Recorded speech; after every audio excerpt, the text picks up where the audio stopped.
গেছি পূজা টুজা হইরা এখন শেষ আর এখন খাইয়া দিয়া ঘুমাই দিব।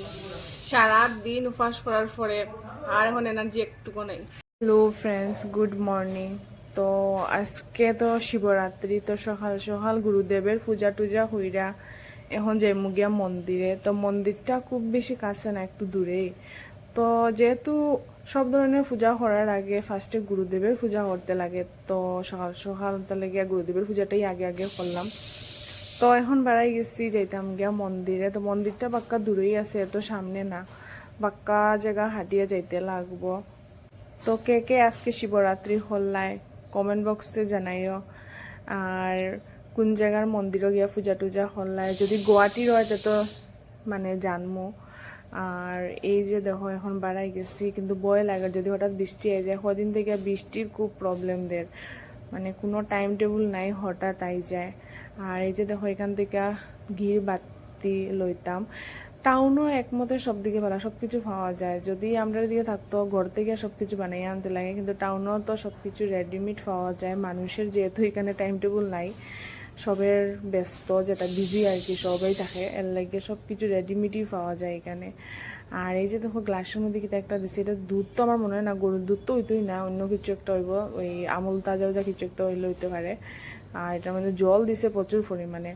তো আমরা অত বেশি কিছু লাগছে না, যেহেতু আমরা ঘর থেকে আনছি গরুর দুধ, এত বেশি কিছু দরকার নাই। আর এই যে দেখো আমি আসলে ভিডিওর মধ্যে এত সব কিছু উঠাইতে পারছি না, কারণ এত অনেক মানুষ আসলো এখানে, কিন্তু সব কিছু উঠাইতে পারছি না। ভিডিওর মধ্যে দেখলে বুঝবে তেমন না, কিন্তু এই সাইডে একটু কম আসলো, কিন্তু অন্য সাইডে অনেক মানুষ। আর এই যে দেখো ফুল উল দিছে, তো সব কিছু আমরা দরকার পড়ছে না, কারণ আনছি তো ঘর থেকে।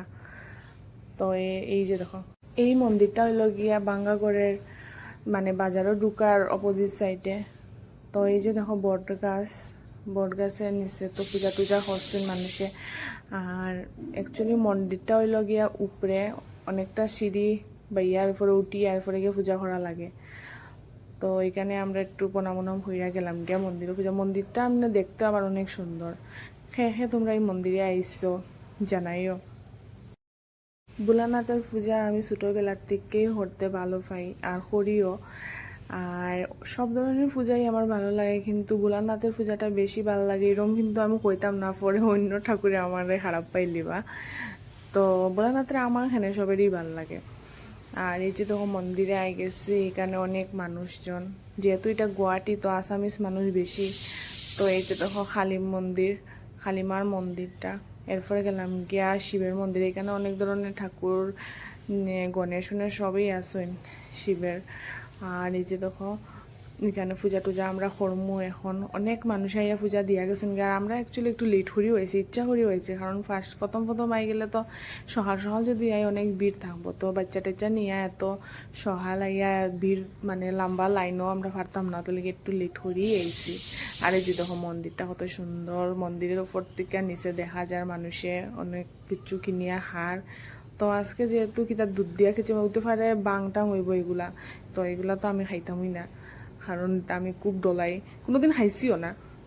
এই যে দেখো মানুষে কি সুন্দর হার মাইকগুইতা খাইয়া নি মাথা উঠা ঘুরাইব, তার আর ভগবান জানে, আমি বসে কোনোদিন খাইছি না এগুলা।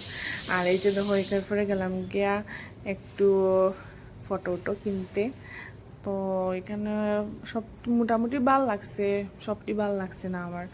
তো এরপরে গেলাম গিয়া একটু বাজারে, যেহেতু বাঙ্গাগড়ে আইসি, তো একটু বাজার টাজার করতে লাগে। আর বাঙ্গাগড়ের বাজারটা অনেক বড়, এখানে সবজি কিনতেও ভালো লাগে, এখন সবজির রেট অনেক কম।